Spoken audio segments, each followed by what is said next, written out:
সেদিনের রাতটা ছিল অন্য শীতের দিনগুলি থেকে একটু আলাদা। চারিদিক একেবারে নিস্তব্ধ। মাঝে মাঝে থেকে থেকে কোথা হতে শেয়ালের ডাক ভেসে আসছে। চারিদিকে কুয়াশা এত বেশি ঘন যে একটু দূরে কেউ দাঁড়িয়ে থাকলেও ভালো মতো বোঝার উপায় নেই। সব মিলিয়ে পরিবেশটা কেমন একটা ভয়ঙ্কর রূপ ধারণ করেছে। এমন ভয়ানক পরিবেশের মধ্যে পথে একা বঙ্কিম। পথ চলতে চলতে মাঝে মাঝে তার মনে হচ্ছে কেউ যেন তার পিছু পিছু হাঁটছে।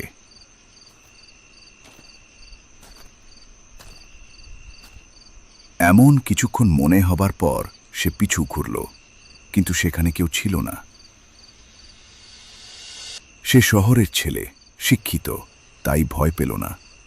সে ভাবল, যেহেতু পথে সে একা, তাই এমনটি মনে হচ্ছে।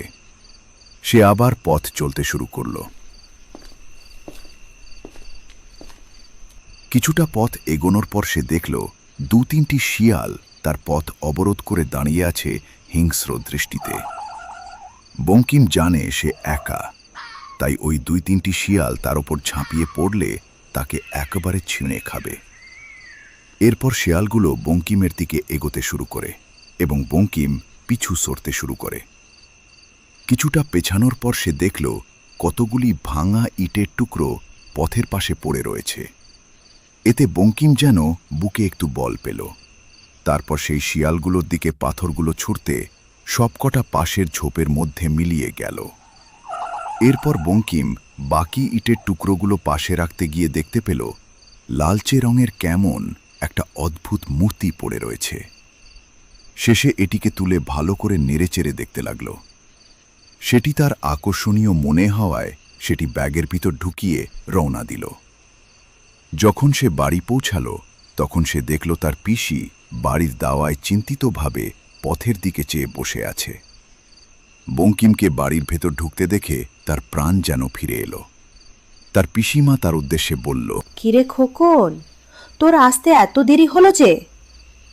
এত দেরি করে তোর তো এখানে আসার কথা নয়। হ্যাঁ রে খোকন, তোর এখানে আসতে কোনো বিপদ হয়নি তো? নাকি পথ ভুলে গিয়েছিলি? আর বলো না পিসি, পথ ভুলে গিয়েছিলাম। তারপর সঠিক পথে ফিরতে ফিরতে এত দেরি হয়ে গেল। তারপর পথের মধ্যে পড়লাম আর এক ঝামেলায়। একদল শিয়াল পথ আটকে দাঁড়িয়েছিল। ওদের তাড়াতে তাড়াতে সময় চলে গেল, এই আর কি। তা ওইসব বাদ দাও, আগে বলো তুমি কেমন আছো? আমি ভালো আছি খোকন। তোর কোনো ক্ষতি হয়নি তো? না জানি, আমার মনটা ভালো ঠেকছে না। আরে পিসি, আমার কিছু হয়নি।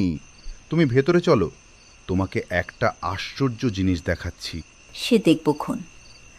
আগে হাত পা মুখ ভালো করে ধুয়ে কিছু পেটে দে, তারপর তোর সমস্ত কথাও শুনব এবং আশ্চর্য জিনিসটাও দেখব। আর দাঁড়িয়ে থাকিস না। যা যা খোকন, আমি খাবার বাড়ছি। এরপর খাওয়া দাওয়া শেষ হলে পিসিমা সমস্ত কাজ সেরে হাত মুখ ধুয়ে যখন বঙ্কিমের বিছানা করে দেবার জন্য তার ঘরে আসলো, তখন তিনি দেখলেন বঙ্কিম এক মনে কি যেন একটা ভালো করে দেখছে। পিসিমা একবার বঙ্কিমকে ডাকলো বটে, কিন্তু যে জিনিসটা নিয়ে যে ভালো করে দেখছে তাতে যেমন ডুবে গেছে। শেষে চেতন ফেরায় সে পিসিকে ডেকে বলল, আজকে পথের মধ্যে এটা খুঁজে পেয়েছি। বলো তো, এটা দেখতে কেমন লাগছে? এটা তো দেখতে মানুষের মাথার মতো লাগছে। না না, শেয়ালের মাথার মতো। না না, বেজির মাথার মতো। না না, সাপের মাথার মতো। এটা তো কোনো বিড়ালের মাথার মতো। ধুর, আমি এসব কি উল্টোপাল্টা দেখছি? বয়স হয়েছে তো খোকন, তাই হয়তো উল্টোপাল্টা দেখছি। পিসি, তোমার বয়স হয়েছে ঠিকই, কিন্তু তুমি ভুল দেখছো না।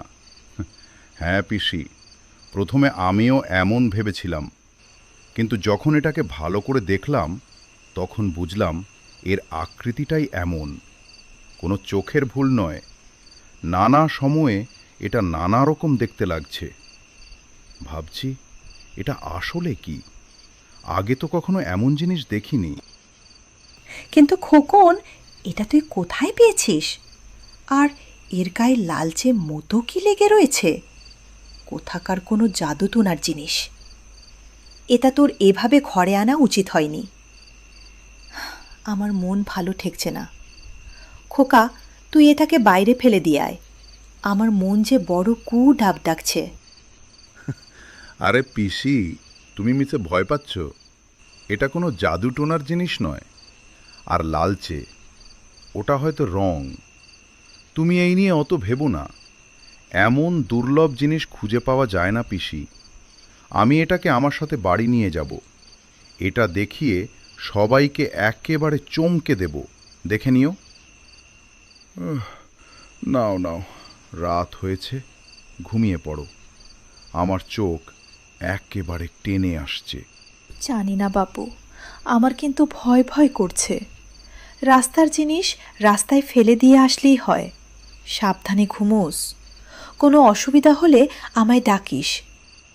এরপর পিমা সেখান থেকে চলে গেলে বঙ্কিম সেই অদ্ভুত জিনিসটাকে টেবিলের ওপর রেখে শুয়ে পড়ে। প্রায় মধ্যরাতে তার কেমন একটা অসুস্থ বোধ হতে থাকে, কিন্তু শত চেষ্টা করেও সে চোখ খুলতে পারে না। তার দম বন্ধ হয়ে আসতে থাকে। এইভাবে বহু কষ্টে যখন সে চোখ খোলে, সে ভীষণ একটা অদ্ভুত জিনিস লক্ষ্য করে। সে দেখল সে নিজেই নিজের গলা চেপে ধরে আছে। এটা তার কাছে খুবই আশ্চর্য ও ভয়ের মনে হয়। তারপর তাড়াতাড়ি নিজের হাতটাকে গলা থেকে সরিয়ে ফেলে। সে বারবার এটা নিয়ে ভাবতে থাকে। রাতে আর তার ঠিকমতো ঘুম হয়নি। খুব সকালে তার ঘুম ভেঙে যায়। রাতে ভালোমতো ঘুম না হওয়ায় তার শরীরে একটি ক্লান্তির ছাপ পড়ে যায়। সকালে পিসি তাকে ডাকতে এলে তাকে দেখে রীতিমতো অবাক হয়ে যায়। পিসি তাকে জিজ্ঞেস করে, কিরে খোকন, তোর চোখ মুখের এমন অবস্থা কেন? এক রাতের মধ্যে এই কেমন অবস্থা হয়েছে তোর? রাতে বুঝি ভালোভাবে ঘুম হয়নি? আর তোর গলায় কিসের চিহ্ন ওটা? নানা পিসি, তেমন কোনো ব্যাপার না। আসলে কাল রাতে একটা স্বপ্ন দেখলাম। কি দেখলাম জানো পিসি? দেখলাম তুমি পাশের ঘরে শুয়ে আছো, দরজাটা খোলা। আমি ধীরে ধীরে তোমার ঘরে প্রবেশ করে তোমার গলাখানি চেপে ধরেছি। কিন্তু আশ্চর্যের বিষয়, দম বন্ধ হওয়ার কথা তোমার, কিন্তু দম বন্ধ হয়ে আসছিল আমার। এমন কিছুক্ষণ চলার পর হঠাৎ করে যখন চোখ খুলি, তখন দেখলাম আমি নিজেই নিজের গলা চেপে ধরেছি। তড়িঘড়ি করে হাতটা সরিয়ে নিলাম। তারপর আর ঘুম আসলো না। তাই এমন অবস্থা। এইসব তুই কি বলছিস খোকন? আমি আগেই বলেছি, ওইসব অপার্থিব জিনিস ঘরে রাখিস নে, অমঙ্গল হবে। তুই কিছুতেই শুনতে চাস না। আমি এখনই ওটা বাইরে ফেলে দিয়ে আসব। আরে পিসি, আমার কথা শোনো। ওই বস্তুর সাথে এই স্বপ্নের মিল কি করে থাকতে পারে? তুমি মিছেই ভুল ভাবছ। দুপুরে একটা ভালো ঘুম দেব, দেখবে বিকেলে একদম চাঙ্গা হয়ে গেছি। এরপর বঙ্কিম সকালে কোনো রকম এদিক ওদিক গ্রামটা একটু ঘোরাঘুরি করে দেখল, কিন্তু তার মনে মনে একটা অস্বস্তি ভাব চলতেই থাকল।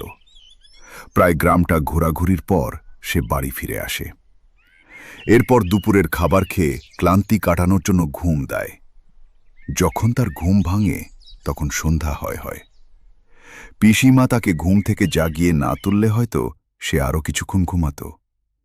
এইভাবে ধীরে ধীরে রাত হয়। বঙ্কিম তার ঘরে চুপচাপ বসে থাকে। পিসি তাকে বাইরে থেকে দু একবার ডাকে। বিশেষ কোনো সাড়া শব্দ না পেয়ে পিসি ঘরের ভিতরে ঢুকে দেখে এক দৃশ্য। বঙ্কিম সেই বস্তুটির দিকে একভাবে তাকিয়ে আছে। আশেপাশের বিষয়ে তার বিশেষ একটা ধ্যান নেই।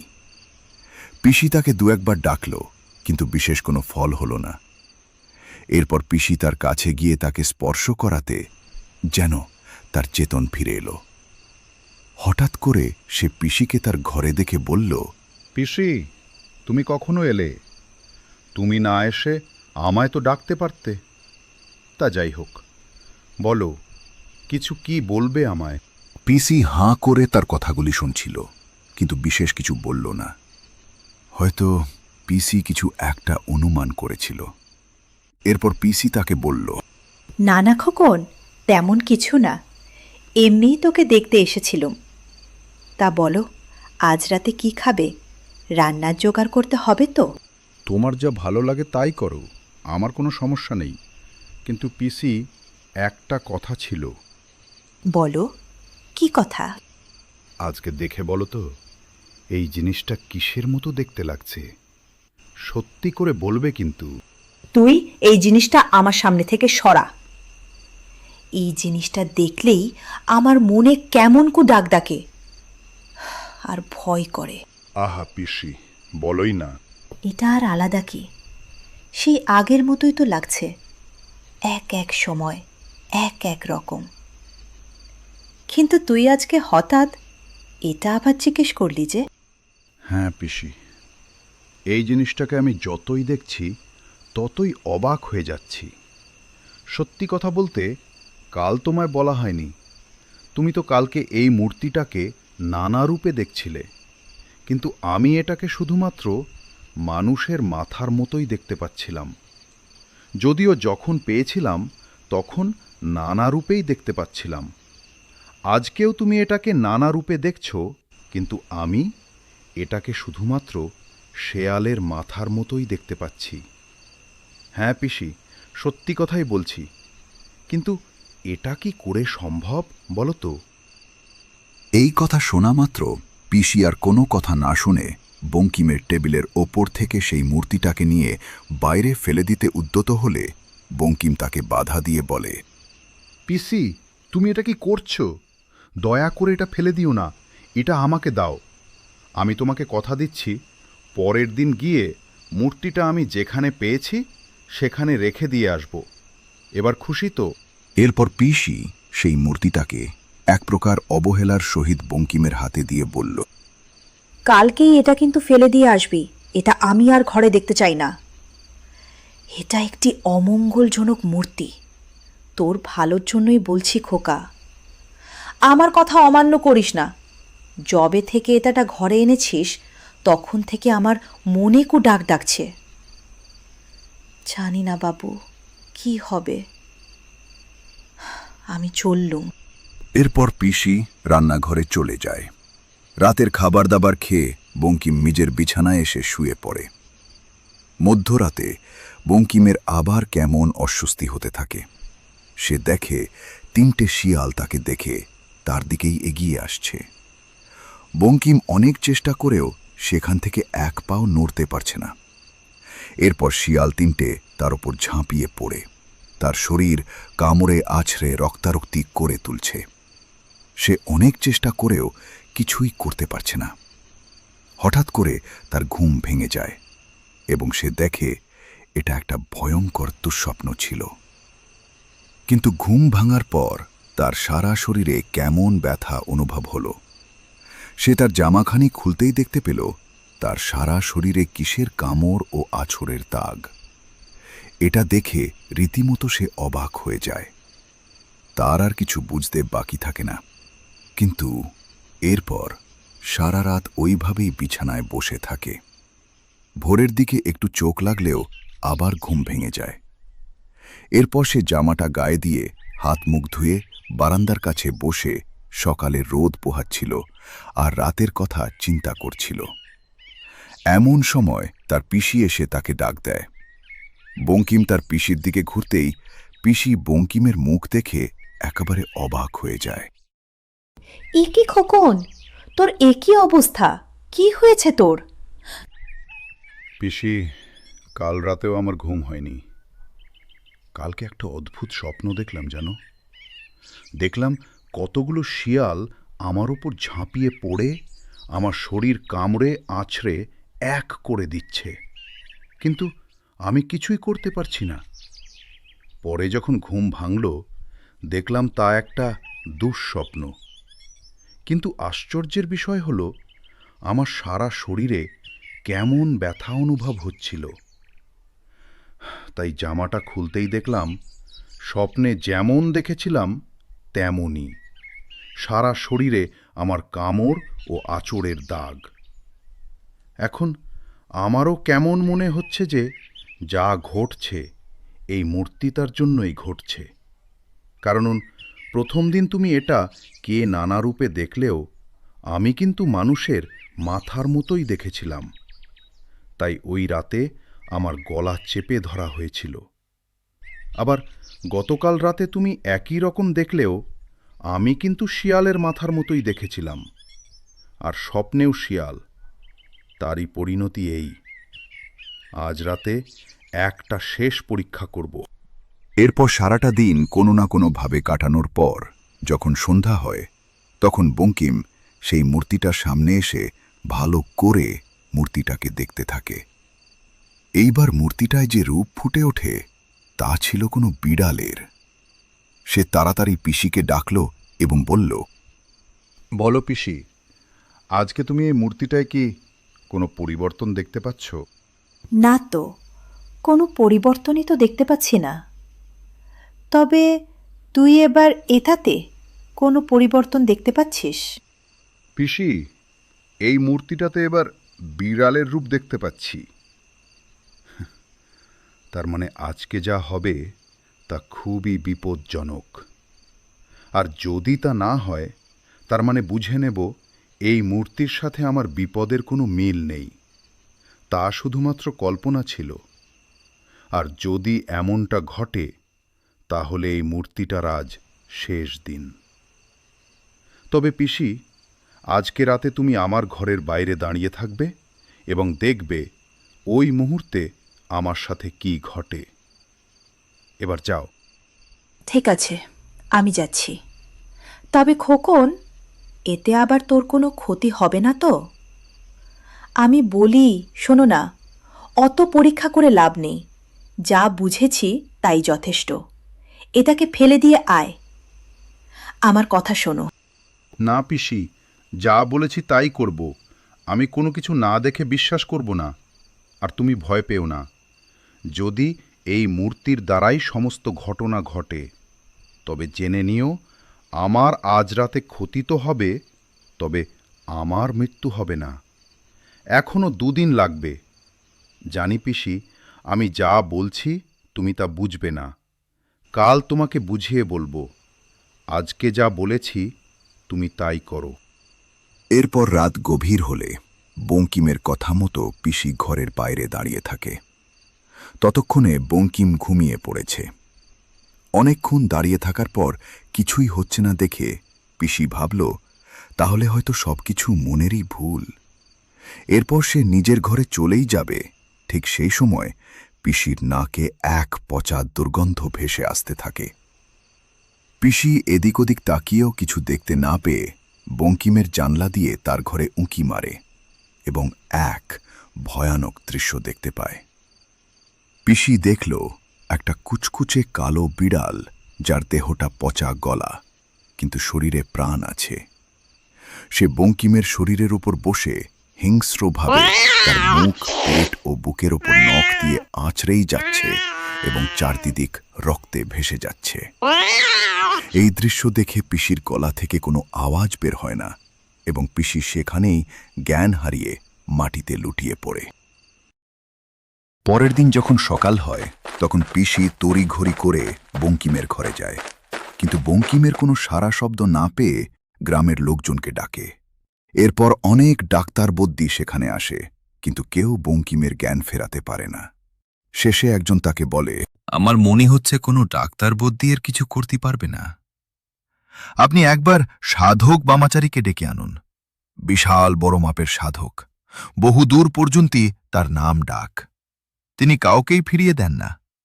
আপনি তার কাছে যান, সব ব্যাপারখান খুইলে বলেন। কিন্তু আমি তো সে পথ চিনি না। আর আমি যদি চলে যাই, তাহলে আমার খোকনকে দেখবে কে? হায় ভগবান, কি যে করি! সে পথ আমি বইলে দিচ্ছি। আপনি এ গ্রাম শেষ হইলে উত্তরের দিকে যে শ্মশানখান আছে সেই শ্মশানের কাছেই তাকে পাইয়ে যাইবেন। সে এইখানে এসেছে কিছুদিন আগেই। পাশের গ্রামেই এক বিপজ্জনক ভয়ের থেকে সম্পূর্ণ গ্রামকে রক্ষা করতে। আশা রাখি তিনি এখনও ওইখানেই আছেন। আপনি আর দেরি করবেন না, যান। ততক্ষণ এই খোকার কাছে আমি আছি, চিন্তা করবেন না, যান। এরপর পিসি আর এক মুহূর্ত দেরি না করেই রওনা দেয় সেই সাধকের উদ্দেশ্যে। গ্রাম শেষ করতে করতে যখন সে শ্মশানের কাছে এসে পৌঁছায়, তখন দুপুর গড়িয়ে বিকাল হয়ে এসেছে। সেইখানে গিয়ে সে দেখল একটি লাল পোশাক পরিহিত, কপালে রক্ততিলক কাটা, লম্বা দাড়ি বিশিষ্ট একজন সাধক ধ্যানে মগ্ন রয়েছেন। তিনি বুঝলেন ইনি সাধক বামাচারী। তাই তিনি সাধককে ডাকতে সাহস পেলেন না, সেখানেই অপেক্ষা করলেন। এরপর যখন সাধক চোখ খুলল, তখন সন্ধ্যা গড়িয়ে রাত হয়ে এসেছে।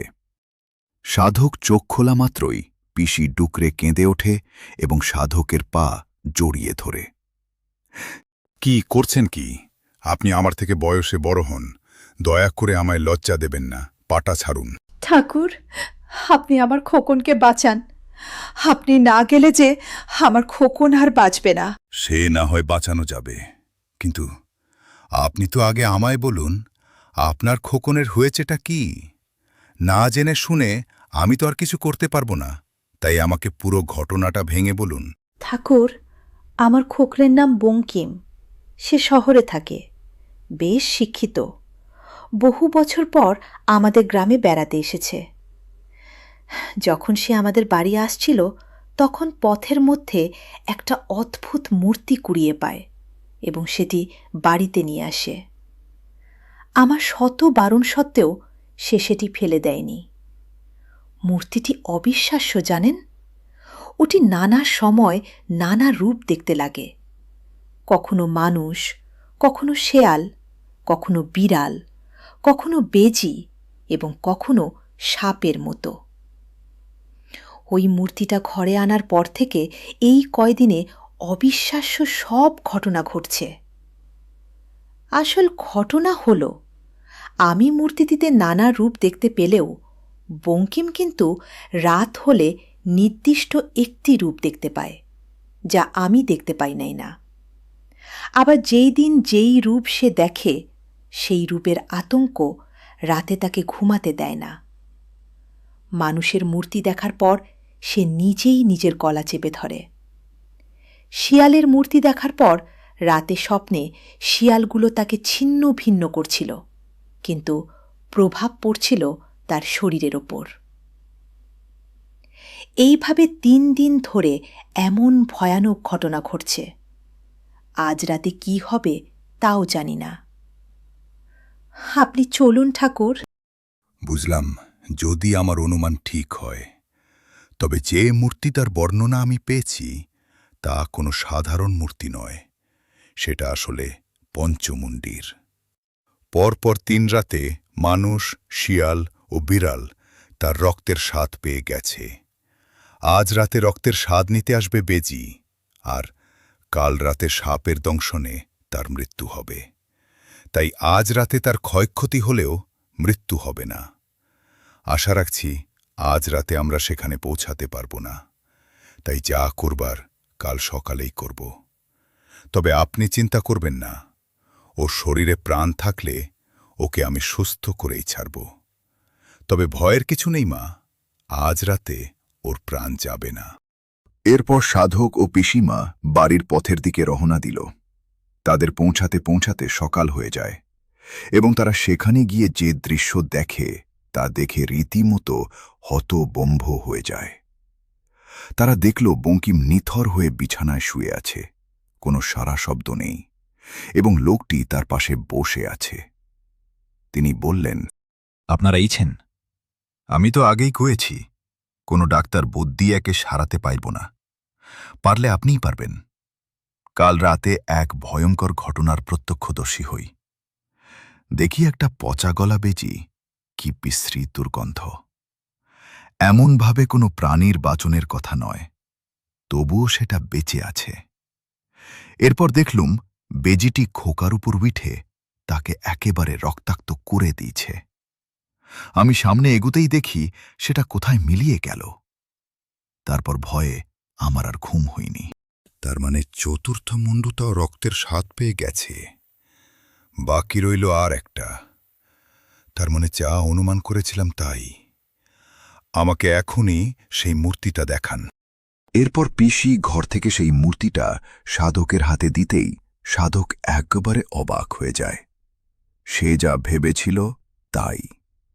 সাধক বুঝল এখন তার কি করতে হবে।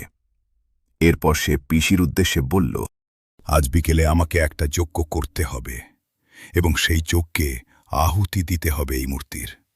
তবেই ঠিক হবে এই সব কিছু। তবে কাজটা অতটা সহজ হবে না। আপনারা যান, বেশ কিছু সরঞ্জাম বলে দিচ্ছি, তা জোগাড় রাখুন। এরপর দুপুর গড়িয়ে বিকেল হলে সাধক যজ্ঞ করতে বসে। সে যজ্ঞে ঘি ঢালে এবং এক মনে মন্ত্র পড়তে থাকে। হঠাৎ কোথা থেকে বিশাল ঝড় ওঠে এবং তার ভিতর থেকে এক এক করে পঞ্চমুণ্ডি বেরিয়ে আসে এবং সাধককে ঘিরে ধরে। কিন্তু তার উপর ঝাঁপিয়ে পড়তেই সবকটা ছিটকে পড়ে যায়। এরপর সাধক একটি ধারালো অস্ত্রের মাধ্যমে সাপের মুন্ডুটার ওপর আঘাত করে এবং তারই সাথে সাথে সবকটা মুন্ডু কেমন করতে থাকে। সাধক আগেই বঙ্কিমের শরীর থেকে রক্ত বের করে রেখেছিল। সেই রক্ত সাপের মুখ বরাবর ঠেলে তাকে যজ্ঞে আহুতি দিতেই সবকটা মুন্ডুতে আগুন ধরে যায়। এরপর ঝড়ও থেমে যায়। কিছুক্ষণ বাদে ঘর থেকে বঙ্কিমের পিসি, আওয়াজ শুনতে পাওয়া ও যায়। পিসি, কোথায় গেলে? সাধক বুঝল তার কাজ শেষ। এরপর পিসি তার উদ্দেশ্যে প্রশ্ন করল, আচ্ছা ঠাকুর, আপনি সাপের মুখে বঙ্কিমের রক্ত ঢাললেন কেন? ঢাললাম তার কারণ, একবার যদি পঞ্চমুণ্ডি রক্তের স্বাদ পায়, তবে যতক্ষণ পর্যন্ত সবকটা মুন্ডু রক্তের স্বাদ না নিচ্ছে, ততক্ষণ কিছুতেই তারা থামবে না। তাই মানুষ, শিয়াল, বিড়াল, বেজি রক্তের স্বাদ পেলেও সাপ কিন্তু পায়নি। তাই বুঝলে, এবার আমি চলি। নমস্কার। এইভাবে সমাপ্তি ঘটে আরও এক রোমহর্ষক ভয়ের কাহিনীর।